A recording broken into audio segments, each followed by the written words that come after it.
웨스트민스터 신앙 고백서. 날이 가면 갈수록 이 발음이 잘 안 되네요.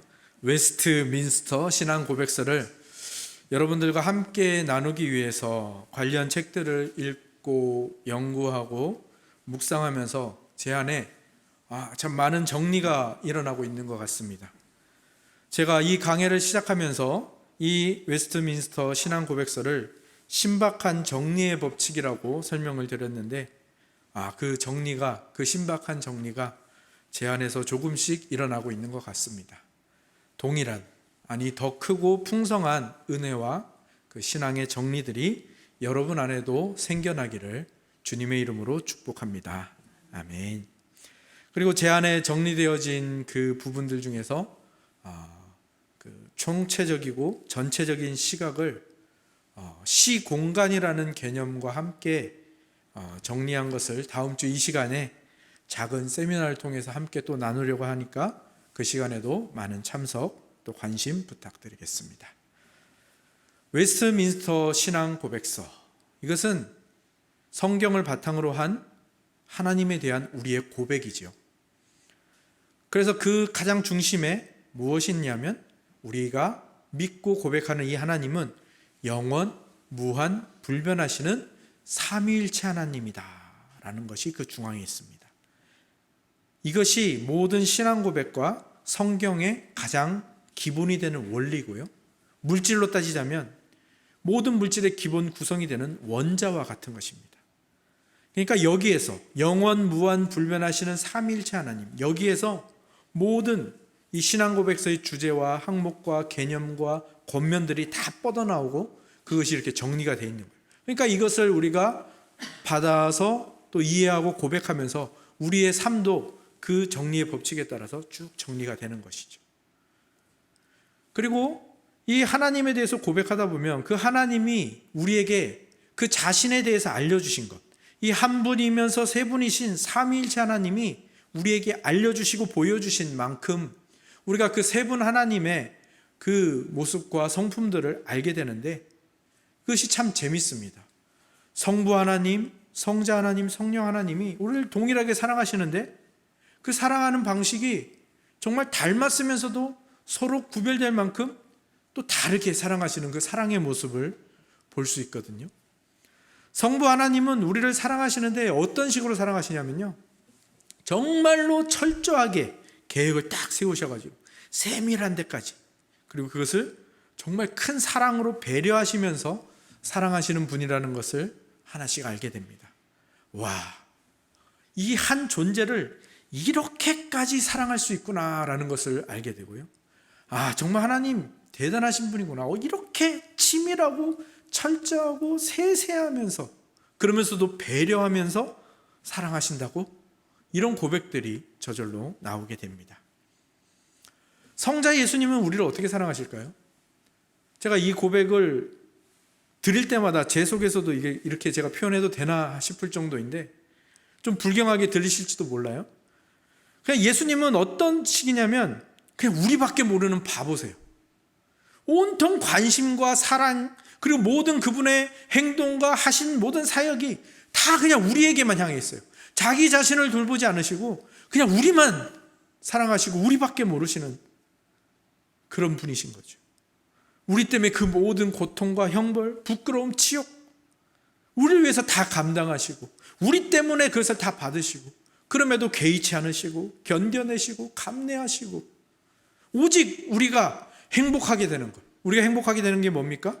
창조의 목적에 따라 하나님과 영원히 사랑하게 되는 것. 그거 하나만. 그래서 우리가 그렇게 행복해지는 것, 우리를 그렇게 사랑하시는 것, 이거 하나만 생각하시는, 그리고 그것만을 행하시는 분이시죠. 그럼 성령 하나님은 어떠실까요? 이분은 진짜 말 그대로 이 서포트에 아주 충실하신 분이죠. 성부 하나님과 성자 예수님이 우리를 사랑하시는 그 사랑이 정말 단 하나도 헛되이 떨어지지 않도록, 단 하나도 그냥 이유 없이 그냥 흘러나가지 않도록 모두가 다 모아져서 우리에게 부어지도록, 우리의 것이 되도록 하시는데 여념이 없으신 분입니다. 구원을 적용하시고 구원을 이루어 가시고 그것을 또 완성되기까지 보호하시고 지키시고 또 그것을 위해서 우리를 위해서 간구하시고 또 그것을 우리가 받아들이도록 우리를 설득하시고 그냥 우리에게 이 모든 복이 주어지도록. 그래서 저는 성령님을 복 주시는 분, 처음부터 끝까지 복 주시는 분이라고 표현을 하는데요. 이 복이라는 말이 가진 부정적인 의미들은 다 털어버리시고요. 복이라는 말이 가진 긍정적인 그리고 좋은 의미들만 생각하시고 그 복을 주시기에 여념이 없으신 분이 바로 이 성령 하나님이다라고 생각해 주시면 되겠습니다. 제가 느낀 바이지만, 제가 깨달은 바이지만 여러분에게도 이 고백이 전해졌으면 좋겠습니다. 그래서 이 성령 하나님이 어떻게 그 성부 하나님과 성자 예수님의 그 사랑이 우리에게 어떻게 복으로 주어지게 하시는지를 계속해서 살펴보고 있잖아요. 먼저는 성령 하나님이 어떻게 하셨습니까? 우리에게 빛을 비추셔서 우리를 부르시죠. 그 효과적인 부르심에 대해서 우리가 한번 나눴죠.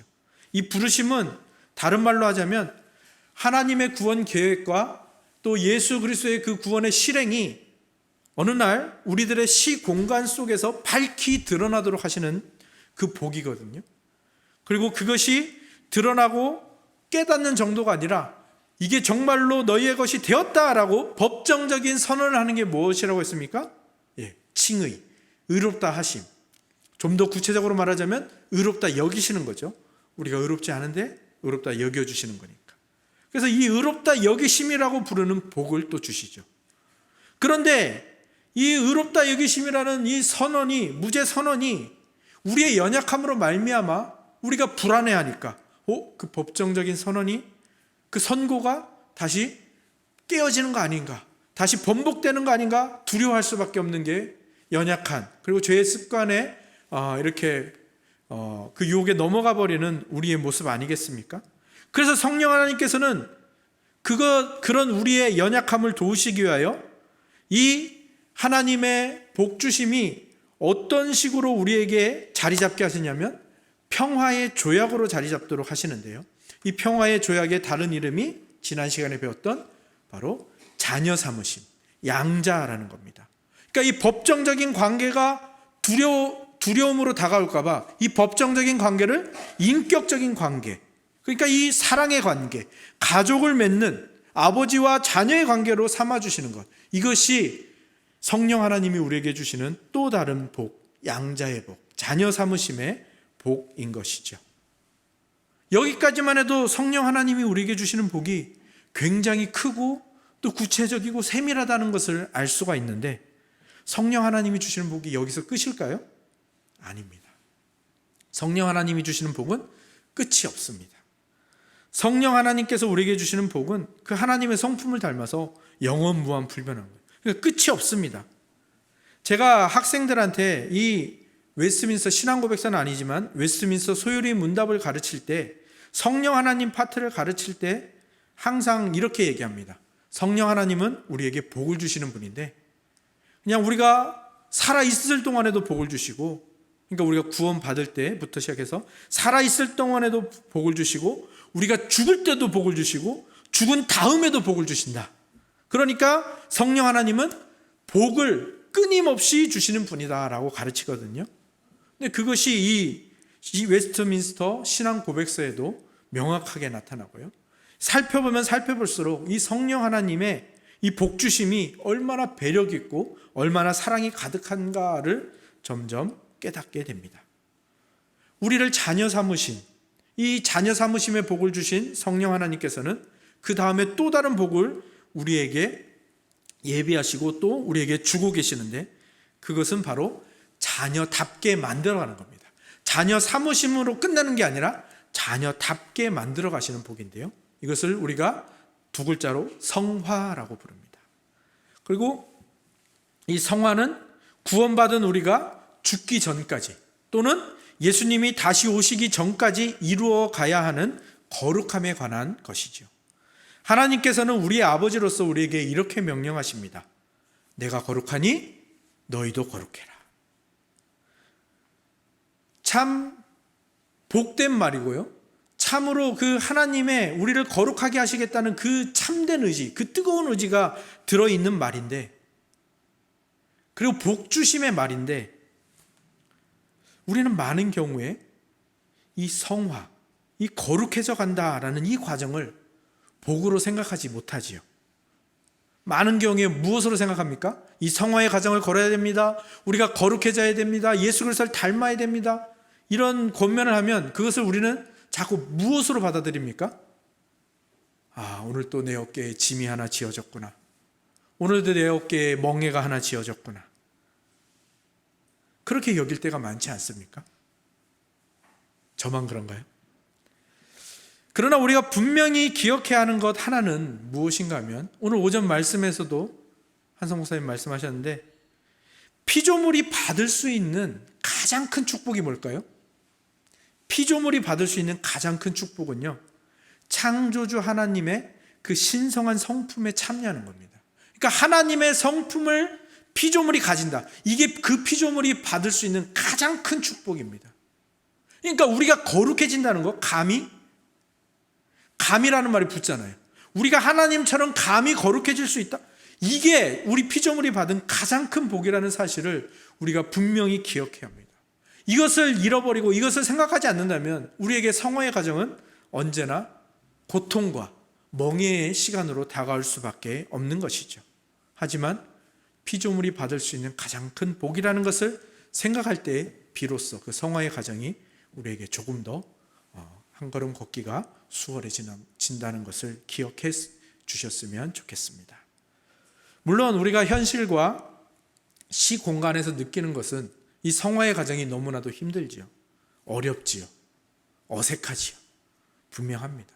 그러나 그것이 축복이라는 사실도 늘 기억하시기를 부탁드립니다.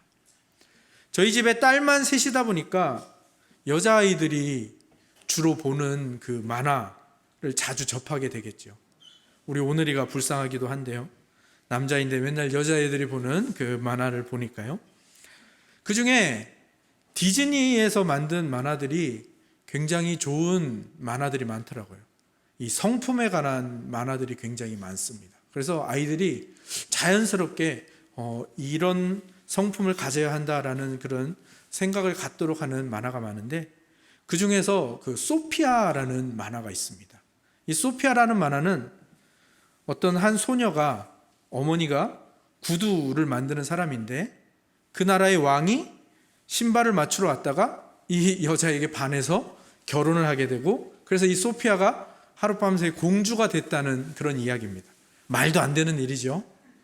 근데 그 말도 안 되는 일이 우리에게 일어난 거 아닙니까? 그죠? 죄인인데, 평범한 것도 아니고 그냥 비참하게 살던 죄인인데, 그 죄인이 갑자기 하룻밤새 하늘나라 왕자와 공주가 된 거 아닙니까? 그죠? 근데 그 만화 주제가를 보면요, 굉장히 재밌습니다. 제가 그냥 읽어드릴게요. 노래는 잘 못하니까요. 평범한 마을에 살던 한 소녀가 하룻밤새에 공주 됐지만 진짜 공주 되는 건 너무 어려워. 배울 게 너무 많아. 새 가족들과 높은 성에 살면서 귀족 수업 받아야 되지. 근데 그 뒤가 참 재밌어요. 그래서 어렵다는 것 같잖아요. 근데 바로 굉장히 밝은 분위기로 이렇게 또 노래가 나옵니다. 마법 같은 세상이 날 기다려. 두근거리는 내 맘. 진짜 공주 되는 길 찾아낼 거야. 모험 가득한 날들 만들어 갈래. 참다운 내 모습 꼭 보여줄 거야. 소피아 공주 하면서 이 주제가가 끝이 나거든요. 이 주제가를 들을 때마다 제가 생각한 건 뭐냐면, 와, 그리스도인의 성화의 과정과 너무나도 비슷한 것 아닌가. 그 공주가 된 것이 복이라는 것, 그가 가진 정말 참다운 그 복이라는 것을 이 꼬마 아이가 알아내고 그것을 자기의 것으로 만들어 가는데, 그것을 모험이라고 표현을 하지 않습니까? 두근거린다고 표현하지 않습니까? 그러니까 그냥 평범한 소녀에서 공주가 된 이 소녀가 하는 이 말이 우리에게 이렇게 다가왔으면 좋겠습니다. 정말 최악의 죄인인 우리, 정말 최악의 죄인도 아니죠. 그냥 죄 때문에 죽은 시체 같던 우리가 갑자기 하룻밤새에 하나님 나라의 왕자와 공주가 되었다면 과연 어떤 자세와 어떤 마음으로 이 성화의 과정을 걸어야 하는가, 그것을 한번 생각해 보아야 한다는 것이죠. 이 소녀 못지않게, 아니 이 소녀보다 훨씬 더 두근거려야 하는 것이 마땅하고 기대감에 가득 차야 하는 것이 마땅하지 않을까, 그것을 여러분께 이야기해 드리고 싶습니다. 그런데 분명한 건 우리의 현실이 그렇지 않다라는 거죠. 그것은 우리가 아직도 이 성화가 무엇인지를 명확하게 모르기 때문입니다. 성화에 대해서 제대로 이해하지 못했기 때문이죠. 그리고 어쩌면 성화를 대하는 태도, 또 임하는 자세, 방법, 방향, 순서, 이런 것이 있다는 것을 모르고 그냥 무턱대고 거룩해져야 된다, 무턱대고 예수님 닮아야 된다라고 생각하고 있기 때문일지도 모르겠습니다. 그래서 오늘 본문, 그리고 웨스트민스터 신앙 고백서, 그리고 제가 깨달은 바들을 함께 가지고 성화가 무엇인지를 오늘 분명히 하고, 또 성화에 우리가 어떠한 자세로 임해야 되고 그 성화를 잘 우리의 것으로 만들어가는 방법과 순서, 이런 것들에는 어떤 것들이 있는지, 그런 것들을 오늘 함께 찾아가 보도록 하겠습니다. 먼저 성화라는 것은요, 우리가 이 부분에 있어서 잘 이해를 잘 못하는데, 성화는 100% 하나님의 은혜로 우리에게 주어진 일이고요, 100% 하나님이 하시는 일입니다. 우리가 성화의 과정을 기쁘게 받아 누리지 못하는 첫 번째 이유를, 저는 제 경험에서 나온 거죠. 이 성화가 하나님이 주시는 은혜이며 성령님이 하시는 일이며 성령님이 주시는 복이라는 것을 모르거나 그것을 간과한 데서 온다고 생각을 합니다. 근데 우리가 앞서 다루었던 성령 하나님의 복 주심에 부르심, 의롭다 여기심, 자녀 삼으심, 이것이 은혜인 것을 우리가 분명히 알잖아요. 근데 이 성화의 과정에서는 갑자기 이것이 은혜라는 생각을 우리가 잘 못하는 거예요. 왜? 나에게 이 과정에서 내가 해야 될 일이 너무 많으니까요. 그리고 나에게 주어진 짐들이 너무 많다고 생각하니까 은혜라고 생각하는 것이 여기서 딱 끊어져 버리는 겁니다. 그리고 또 하나는 이제 반대인데, 많은 신자들이 이렇게 생각하는 경향이 있습니다. 이 성화의 과정을 하나님께 기도해서 받아내려고 해요. 그러니까 반대로 생각하는 거죠. 이 앞서서 부르심, 칭의, 양자, 이런 부분은 내가 영접을 해서, 내가 뭘 해서, 내가 믿어드려서 내가 받는 것으로 생각을 하고, 이 성화의 과정은 하나님께 기도로 그냥 맡겨버리려고 한다는 거예요. 그래서 하나님께 막 세게 기도해서 거룩함을 얻어내거나, 또는 막 세게 기도하니까 성령이 갑자기 콱 임해가지고 이 성화의 과정이 나에게 어느 날 갑자기 일어나는 것으로 생각해 버리는 거죠. 근데 첫 번째 상황과 두 번째 상황이 정반대에서 출발하는데 결과는 되게 비슷해요. 결과는 뭡니까? 둘 다 이 성화의 과정으로 들어가는 것을 꺼리게 되고 주저하게 된다라는 거예요. 성화의 과정을 하나님께 기도로 구해야 된다, 기도로 구해야만 된다라는 이 생각도 잘못된 거지만, 성화의 과정을 나 홀로 감당해야 된다라는 생각도 잘못된 것이거든요. 성경은 기본적으로 이 구원의 모든 과정, 구원을 그냥 하나로 생각합니다. 하나로 보죠. 그리고 그 모든 것을 하나님께서 은혜로 우리에게 주셨다, 값없이 우리에게 주셨다, 하나님이 하시는 일이다 라고 표현을 합니다.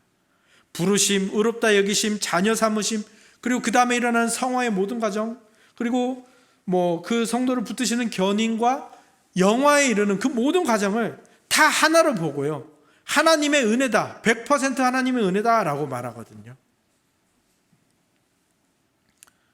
그런데 우리가 여기서 분명히 알아야 할 것은, 이 구원이라는 것, 우리가 의롭다 여기심을 받았을 때 우리가 의를 얻는 것 아닙니까? 그런데 우리가 구원을 받을 때 얻는 의는 두 가지로 이루어져 있습니다. 왜냐하면 예수 그리스도가 두 가지 방법으로 의를 이루셨거든요. 첫 번째는 그리스도께서 당하시는 순종으로 이루신 의가 있고요, 두 번째는 예수 그리스도께서 행하신 순종으로 이루신 의가 있습니다.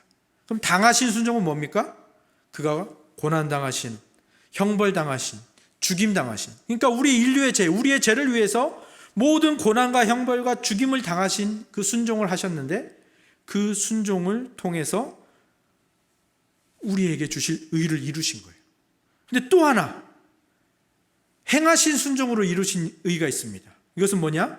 우리의 의를 위해서 스스로 율법 아래에서 율법에 복종하시고 하나님의 말씀에 순종하신 겁니다. 그래서 이 행하신 순종으로 또 하나의 의를 이루셨어요. 그래서 예수 그리스도께서 이 두 가지 순종으로 얻으신 의가 모두 우리의 의로 여겨지는 것, 이것이 바로 성령 하나님께서 우리에게 주시는 의롭다 여기심의 복인데요. 그래서 우리가 더 이상 이제 죄인이 아니라 의인으로 받아들여지고 하나님의 자녀가 되는 것이죠. 이 말씀을 왜 드리는가 하면 예수 그리스도께서 당하신 순종으로 말미암아 시체와 같던 우리가, 비참한 거지와 같던 우리가 왕자와 공주의 신분을 얻게 된 겁니다. 당하신 순종으로 말미암아. 근데 예수 그리스도께서 행하신 순종으로 말미암아 어떤 또 복이 주어질까요? 우리가 왕자와 공주답게 살아가는 겁니다. 성품이 바뀌고 예수 그리스도의 성품으로 바뀌어가는 것이죠. 그러니까 우리가 기본적으로 구원받은 것도 구원받아서 행하는 모든 선행, 거룩한 행실들까지 다 하나님의 은혜로 우리에게 주어지는 거라는 사실을 우리가 분명히 기억해야 합니다. 그런데 우리가 해야 하는 것처럼 느껴지는 이유는 무엇인가? 그것은 이 성령 하나님의 일하시는 방법의 독특성에 있는 겁니다. 성령 하나님께서 그 은혜를 우리에게 복으로 주시는 방법이 참으로 재미있는 거죠. 성령 하나님께서 그 복을 우리에게 어떻게 주시냐면 우리의 돌 같은 마음을 살 같은 마음으로 바꿔주세요. 굳은 마음을 부드러운 마음으로 바꿔주세요. 어떤 방법을 통해서? 설득하시는 겁니다. 그러니까 설득을 하신다는 건 뭐예요? 우리가 자유의지가 있다는 것이고 우리를 설득하셔서 그 자유의지를 발동해서 뭘 하게 하시는 거예요?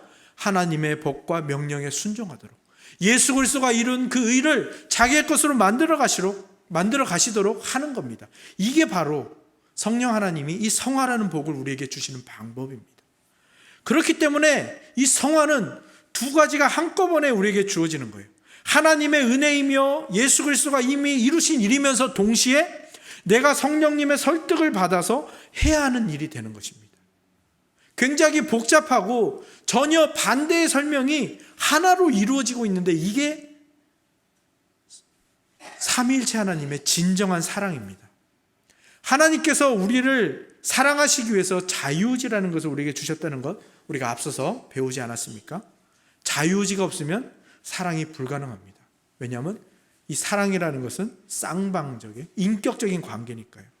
그런데 동시에 자유의지를 주셨다라는 것은 무엇을 또 전제하는 겁니까? 내 쪽에서 하나님을 거부할 수 있다라는 거예요. 하나님이 싫어하시는 일을 선택할 수 있다라는 겁니다.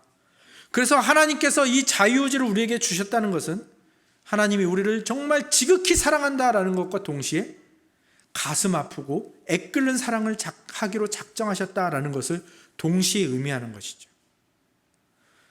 어쩌면 우리가 성화의 과정을 그토록 힘들어하는 이유는 순종하고 따르고 닮아가는 것보다 하나님을 거부하고 반대하고 불순종하고 배신하는 것이 훨씬 더 우리의 본성에 가깝고 더 쉽고 자연스러운 선택이기 때문일 것입니다.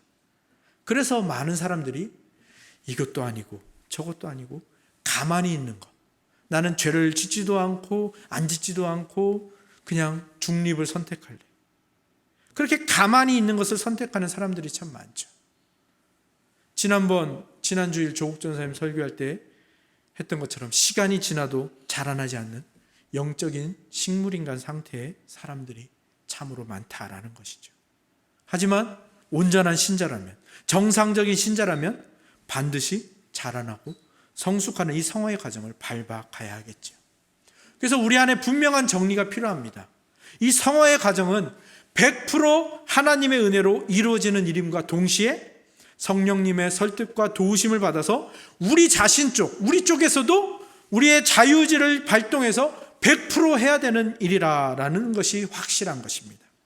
하나님이 100% 하시고 우리가 100% 하는 것이 바로 이 성화이다. 그런데 하나님이 100% 하시고 내가 100% 하시니까 그럼 합치면 200%가 되겠네요? 가 아니라 하나님이 100% 하시고 내가 100% 하는데 신비하게도 합쳐서 100%라는 것.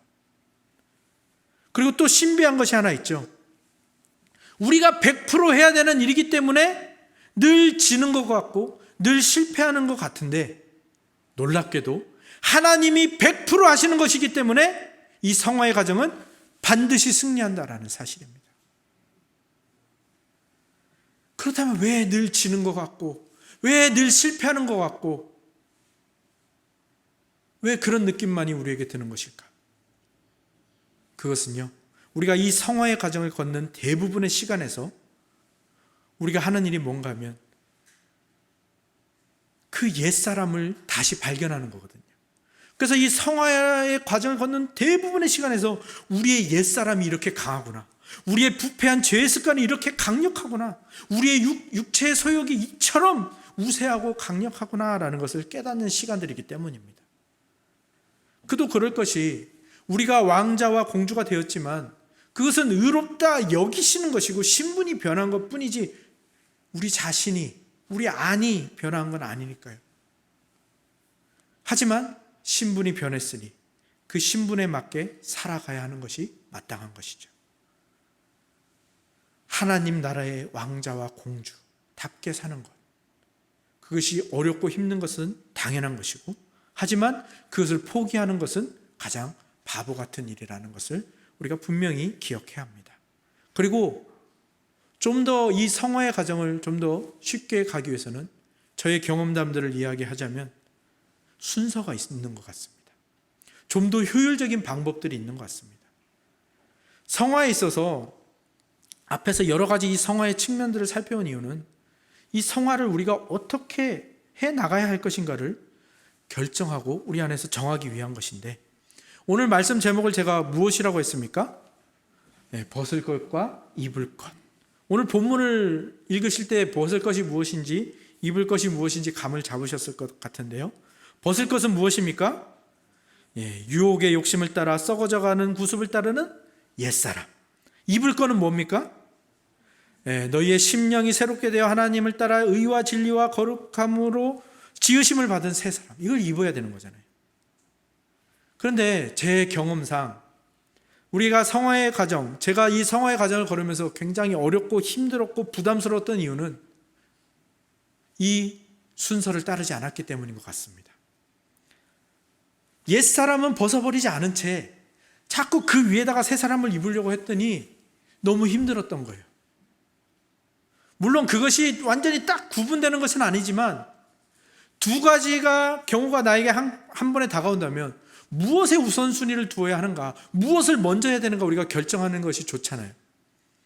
그런데 우리가 성화의 과정을 그냥 하나로만 생각하고 성화의 과정에 벗을 것이 있고 입을 것이 있다는 사실을 기억하지 않으면, 그것이 명확하게 구분이 되지 않으면 우리는 혼란스러워할 수 있고 어렵게, 오히려 어려운 길을 걸을 수 있게 된다라는 것입니다. 거룩해진다는 것을 선한 일을 행하는 것, 예수님처럼 행하는 것, 착한 일을 하는 것, 뭘 하는 것으로만 생각하는 것은 이 성화의 과정을 굉장히 어렵게 가는 길입니다.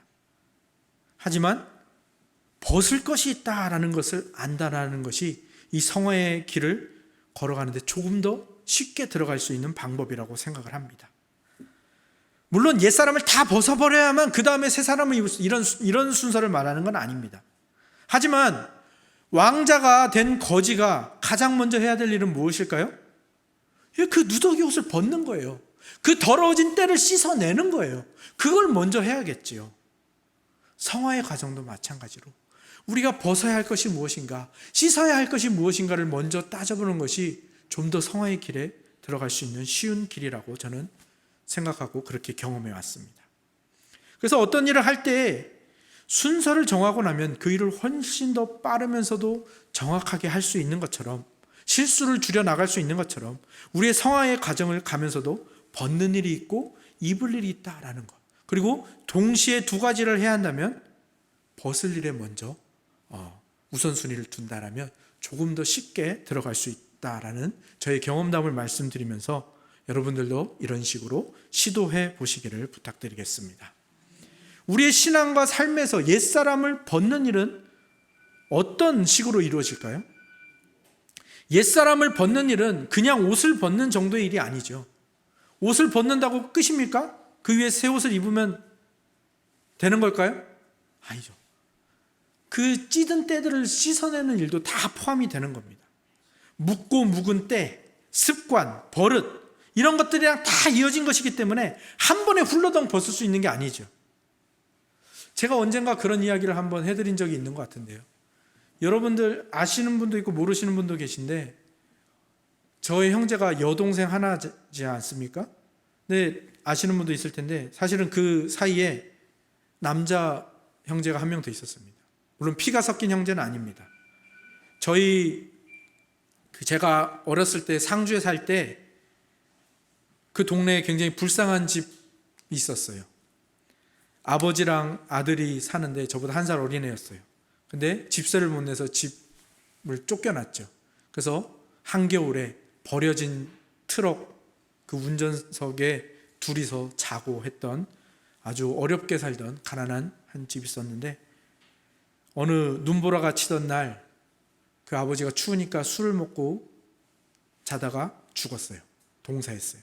그래서 그 아이가 이제 홀로 남았는데 저희 아버지가 그 아이를 내 자식처럼 키우겠다라고 결정을 하시고 우리 집에서도 결정하시고 아버지가 저한테 물어보시더라고요. 네 동생으로 받을래? 네 동생 삼을래? 라고 해서 그러기로 했죠. 그래서 그 아이가 이제 우리 집에서 살게 되었습니다. 그렇게 이제 그 살기로 결정이 되었습니다. 그럼 그 아이가 가장 먼저 한 일이 무엇일 것 같습니까? 저희 어머니가 그 아이에게 가장 먼저 한 일이 뭘까요? 옷을 다 벗기고 그 옷을 버리고 씻기는 일입니다. 근데 그 씻기는 일이 보통 일이 아닙니다. 이 아이가 집에서 쫓겨난 지 꽤 됐고 또 아버지랑 살았기 때문에 아버지랑 살 때도 제대로 씻은 적이 없어요. 근데 쫓겨난 이후는 더 씻은 일이 없겠죠. 근데 그러니까 가려우니까 긁을 거 아니에요.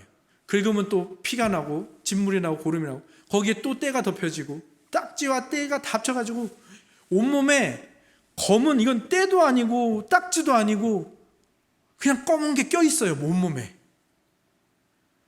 근데 그게 한 번의 목욕으로 다 없어질까요? 안 없어집니다.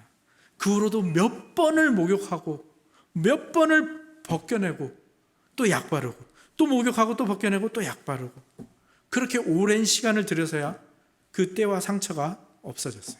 냄새도 없어지고 그리고 그 상처들도 몇 번 덧나기도 하고 또 낫다가 또 덧나고 낫다가 이걸 반복하는 일이 있었죠. 우리 성화도 마찬가지예요.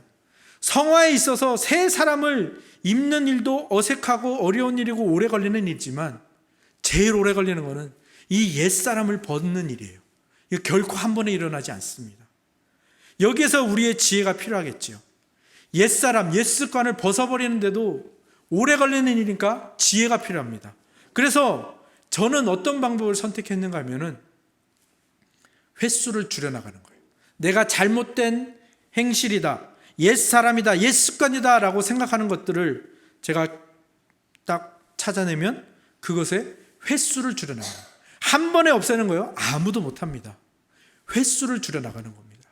마약을 끊을 때 어떻게 끊습니까? 그냥 너 감옥에 들어가 있어, 마약 앞으로 맞지 마 하면 마약이 끊어집니까? 아니요. 용량을 줄여나가고요, 횟수를 줄여나가서 마약을 끊게 만드는 겁니다. 옛 습관도 마찬가지입니다. 우리의 심령 깊숙한 곳에, 우리의 습관 깊숙한 곳에 자리 잡아 있기 때문에 그것이 한 번에 없어지지 않아요. 횟수를 줄여나가는 것이 필요하고요, 그것을 의도적으로 하는 것이 필요합니다. 고집 부리는 거, 게으름 피는 거, 남의 말 무시하는 거, 나쁜 말 쓰는 거, 나쁜 말은 아니지만 툭툭 틱틱 함부로 말하는 거, 습관처럼 화내는 거, 거짓말, 순종하지 않는 거, 인정하지 않는 거 참으로 많죠. 이런 성질과 습관들은 우리 안에 깊숙이 자리 잡고 있기 때문에 이것들을 한 번에 털어내는 일은요, 그 누구도 하지 못합니다. 하지만 이것들을 내가 하루에 몇 번이나 하는지, 또는 내가 일주일에 몇 번이나 하는지 대략적으로 평균을 내어보고 그 횟수들을 줄여나가는 노력을 하면 점차 연해지고 얇아지고 점점 없어져 가게 되는 것이죠. 또 두 번째 방법이 있다면, 그 나쁜 성질의 나쁜 습관에 반대되는, 또는 그것을 상쇄시킬 만한 행동을 더해가는 것입니다. 이것은 새 사람을 입는 일과 이 옛사람을 벗는 일을 동시에 하는 일이겠죠. 예를 들어서 내가 금방금방 화를 잘 낸다. 그러면 이것을 상쇄할 수 있는 어떤 습관을 거기에 덧붙이면 되겠습니까? 빨리 사과하는. 내가 습관적으로 화를 낸다. 그러면 빨리 사과하는, 미안합니다라는 이 말을 빨리 붙이는 일을 하는 것이고요. 내가 자주 불평하는 사람이다. 그러면 의도적으로 아주 사소한 거라도 감사할 것을 찾아서 그 감사의 말을 내뱉는 그런 습관을 들이는 것이죠. 이런 것들은요, 굉장히 의식적으로 해야 되고요. 굉장히 계획적으로 해야 되고요. 의도적으로 해야 됩니다. 그런데 이렇게 하면 굉장히 효율적으로 성화가 일어나겠죠. 벗는 일과 입는 일을 동시에 할 수도 있고요. 새로 입은 것이 처음에는 불편하고 어색하겠지만 이 벗기 힘들었던 옛사람을 벗을 수 있도록 하는 효과를 내면서도 또 그 빈자리를 이 새로운 거룩한 습관이 그 자리를 차지하는 굉장한 유익이 있는 것이라 생각을 하고요. 저의 경험담이기도 합니다. 그러니까 제가 말씀드린 이것들은 성화의 모든 과정을 다 설명할 수는 없습니다. 하지만 그 중에서 이 성화에 들어가는 데 있어서 또 이 성화의 과정을 멀리 있는, 그리고 나의 멍에나 짐으로 생각하지 않고 가까이 내 삶으로 가져올 수 있는, 나에게 가장 가까이 가져올 수 있는 방법 중에 하나이고요. 저의 경험담 중 하나일 뿐입니다. 하지만 아무런 생각 없이, 아무런 준비나 과정 없이 순서를 정하지 않고 이 성화에 들어가는 것보다 이런 작고 적은, 그리고 저의 경험담에 불과한 것이지만 이런 식으로 시작하는 것이 훨씬 더 이 성화에 들어간 데 있어서 지혜를 발휘하는 것이라 생각을 합니다. 옛사람을 무작정 한 번에 벗어버리려고 하다가 안 되니까 그냥 포기하고, 새 사람을 입으려고 애를 쓰는데 어색하니까, 또 입어도 안에 더러운 것이 가득하니까 에이 나랑 맞지 않는 것 같아, 벗어버리는 이런 성화를 포기하는 영적 식물 인간이 되지 않는 하나의 길과 방법이 되는 것이죠. 이 방법 중에 몇 가지를 오늘 우리가 함께 나누어 보았는데, 이것들, 또 제가 말씀드린 것들, 또 오늘 본문이 말하는 바, 그리고 웨스트민스터 신앙고백서가 말하는 이 성화, 이런 것들과 함께 여러분의 경험과 여러분의 지혜를 모아서 앞으로 여러분들이 이 성화의 과정을 어떻게 걸어야 할 것인가를 계획을 한번 세워보시기 바랍니다. 벗을 것은 무엇인가, 입을 것은 무엇인가, 목록들도 한번 써보고요. 여러분에게 나쁜 습관들이 있을 거 아니에요? 나쁜 버릇들이 있을 거 아니에요? 예수님이 기뻐하시지 않는 여러분들만의 모습이 있을 거 아니에요? 한번 적어보시고, 그리고 이것과 반대되는 새로운 습관들도 한번 적어보시고, 그래서 같이 상쇄시키는 일은 어떻게 하면 좋을까? 벗어버리는 일들, 횟수를 줄여나가는 것은 내가 어떻게 계획적으로 의도적으로 해볼 것인가? 그렇게 여러분들만의 계획을 세워보시고, 또 새로운 방법을 또 터득하시면 저에게도 귀띔을 해주세요. 그럼 저도 또 그런 시도도 한번 해보고, 그래서 우리 천은 공동체가 죽을 때까지, 또는 예수님이 다시 오실 때까지 걸어가야 하는 이 성화의 과정을 좀 더 적극적으로, 좀 더 즐겁게, 또 함께 이 길을 걸어 나갔으면 좋겠습니다. 그러한 일들이 우리 모두의 삶에 아름답게 임하기를 주님의 이름으로 축원합니다. 아멘.